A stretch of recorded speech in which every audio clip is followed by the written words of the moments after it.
ന്യായാധിപന്മാർ 10-ാം അധ്യായം 8 മുതൽ 13 വരെ തിരുവചനങ്ങൾ. ബരക്കുമോർ. അവർ അന്നു മുതൽ 18 സംവത്സരത്തോളം ഇസ്രായേൽ മക്കളെ യോർദാനക്കരെ ഗിലെയാദ് എന്ന അമോര്യ ദേശത്തുള്ള എല്ലാ ഇസ്രായേൽ മക്കളെയും ഉപദ്രവിച്ച് ഞെരുക്കി.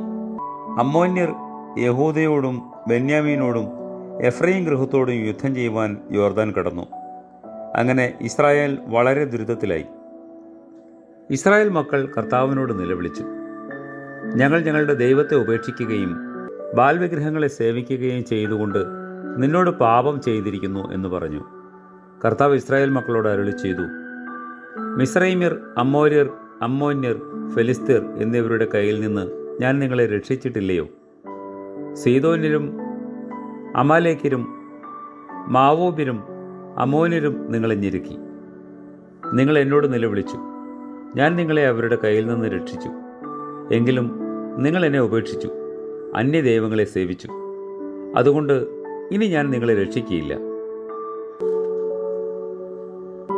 കർത്താവേ, നിന്റെ സിംഹാസനത്തിൽ നിന്ന് നിന്റെ വലങ്കൈ നീട്ടി ഞങ്ങളെ വാഴ്ത്തി ശുദ്ധീകരിക്കണമേ. ആമേൻ.